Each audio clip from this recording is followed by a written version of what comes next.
दूसरा पॉइंट ये है कि जब आप पेपर करना स्टार्ट करते हो, पेपर करना शुरू करते हो, तो वो पेपर करने का तरीका क्या होगा। सबसे पहला तरीका ये होगा कि जब पेपर आप करने जा रहे हो तो जो क्वेश्चन आपको अच्छे से आ रहे हैं, बहुत सारे स्टूडेंट को मैंने देखा है, बहुत सारे स्टूडेंट को मैंने देखा है कि जो क्वेश्चन करते तो है क्वेश्चन, वो सीरियल से नहीं करते। जो क्वेश्चन उनको आ रहा होता है सबसे पहले आप उसको कर देते हो, उसके बाद फिर आप धीरे धीरे करके लास्ट तक जो है जो क्वेश्चन नहीं आ रहा होता वो लास्ट में जाके करते हो। ये अपने अपने अलग अलग तरीके होते हैं, बट मुझे ऐसा लगता है कि आप पहले ही उस जो कॉपी चेक करता है आप उसको बता देते हो कि मुझे ये क्वेश्चन अच्छे से आता है और ये क्वेश्चन अच्छे से नहीं आता, तो उसका माइंडसेट तो पहले से ही बन जाएगा, तो उसी हिसाब से आपको नंबर देगा।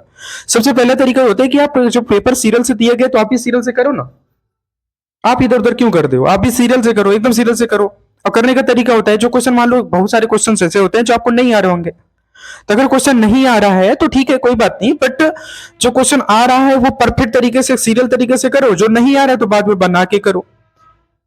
उसको तब भी वैसे ही करोगे जब आप सीरियल से नहीं करोगे, तब भी वैसे ही करोगे। तो सबसे ज्यादा इंपॉर्टेंट है कि सीरियल से करिए, नंबरिंग से करिए। उसके बाद नंबरिंग से करके आप पहले स्टेज में जो क्वेश्चन आ रहा है अच्छे से उसको करिए, जो क्वेश्चन नहीं आ रहा है बना के कर सकते हो दूसरे स्टेज में उसको करिए, जो क्वेश्चन बिल्कुल भी नहीं आ रहा है उसको टाइम लास्ट में मिलता है तब जाके करिए। 1% टाइम वेस्ट मत करिए, कुछ एक्स्ट्राऑर्डिनरी चीजें मत करिएगा। थोड़ा भी एक्स्ट्राऑर्डिनरी चीजें करने की अगर आप कोशिश पेपर के दौरान करते हो तो आपको बड़ी प्रॉब्लम्स हो सकती है। इन सारी चीजों को आपको ध्यान देना है। आपको पेपर, जब पेपर हॉल में आप बैठते हो तो वहां 1% भी देखा गया है कि आप क्लास के दौरान जब आप बैठते हो तो वहां अपनी फ्रेंडशिप जो है वो अपने पेपर के दौरान थोड़ा देखने लग जाते हो, वो सारी चीजें बिल्कुल नहीं करनी है। अगर ऐसा आप करते हो तो समझो कि आप पेपर के रिजल्ट पर आपका बहुत बड़ा असर पड़ेगा, तो वो सारी चीजें आपको ध्यान देनी है।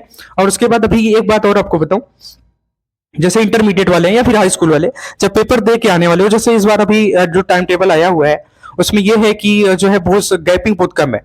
तो जो गैपिंग कम है उसकी वजह यही है कि आप जब पेपर देने के बाद जब आ रहे हो घर पे, उसके बाद आपको सोचना नहीं है कि पेपर कल है और समय बहुत है तो आप वेस्ट करो टाइम ये सोच करके कि पेपर कल है तो कल पढ़ लेंगे या फिर नेक्स्ट डे पे पढ़ लेंगे, जैसा भी पढ़ लेंगे।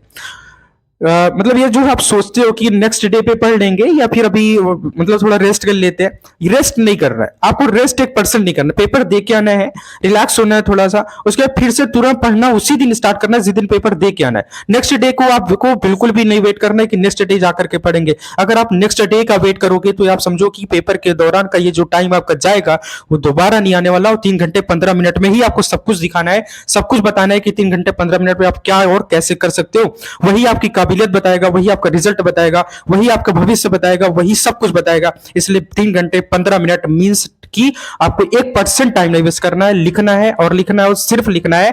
Best of luck for all of the student. ठीक है।